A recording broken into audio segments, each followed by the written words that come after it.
জাহান্নামের আগুন থেকে বাঁচাবার ফিকির করতে হবে। নিজে নামাজ পড়লেই হবে না, সন্তানকে নামাজি বানাবার ফিকির করতে হবে।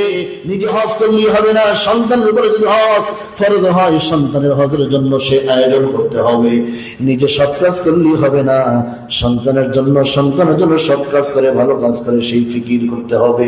এই সমাজে কত বাবা এমন আছে তাহাজ্জুদ পড়ে, ইশরাক পড়ে, আওয়াবিন পড়ে, হয়তো সামনের কাতারে নামাজ পড়ে, কোরআন তেলাওয়াত করে, সন্তানের বয়স 22 বছর হয়ে গেল, সন্তান যে জুমার নামাজও মসজিদে আসে না, এজন্য বাবার কোনো দরদার অন্তরে ব্যথা হয় না। কি ভাই, আছে কি নাই এমন? এই বাবা নিজে মুক্তির জন্য এত ফিকির করতেছে, মুক্তি নিজেও পাবে না, সন্তানকেও পার করতে পারবে না।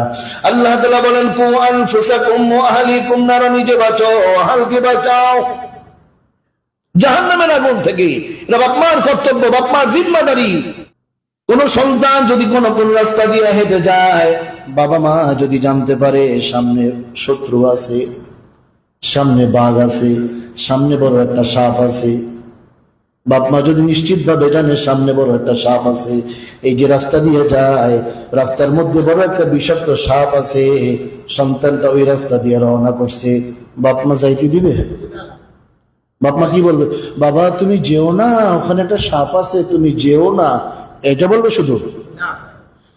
শুধু নিষেধই করবে না, বরং ওকে প্রয়োজনে রশি দিয়া বেঁধে হলো হাত টেনে ধরে রাখবে সন্তান।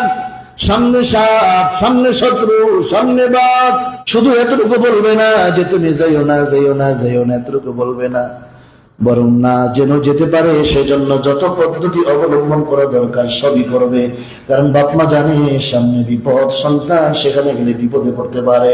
তবে একথা সত্য, এই বিপদটা বিপদ নাও পড়তে পারে, কিন্তু কোন সন্তান যদি বেনামাজি হয়, আল্লাহ বিরোধী কথা বলে, কোরআন বিরোধী কথা বলে, বেনামাজি হয়, এরপরে অন্যায় পাপের কাজ করে জাহান্নামের আগুনে জ্বলতে হবে, তাতে কোনো সন্দেহ নাই। এই যে সন্তানটা নামাজ পড়ে না, এনিয়া বাবার কোনো ফিকিরে নাই। দুনিয়ার শত্রু থেকে, বিপদ থেকে বাঁচাবার জন্য বাপ মা কত রকম মেহনত করে, সন্তানকে বাধা দেয়, বাঁচিয়ে রাখার চেষ্টা করে। আর এই সন্তানটা যে জাহান্নামের আগুনের আসামি হয়ে যায়, কবরের আসামি হয়ে যাচ্ছে, এজন্য বাপ মা আর কোনো ফিকিরে নাই। এরকমের বাপ মা সমাজে আছে কি নাই? দুনিয়ার হিসাবটা আগে করলাম, আখিরাতের হিসাব করলাম না। অথচ আল্লাহ তাআলা বলেন, ওয়াল আখিরাতু খায়রু ওয়া আবকা, আখিরাত স্থায়ী, আখিরাত উত্তম।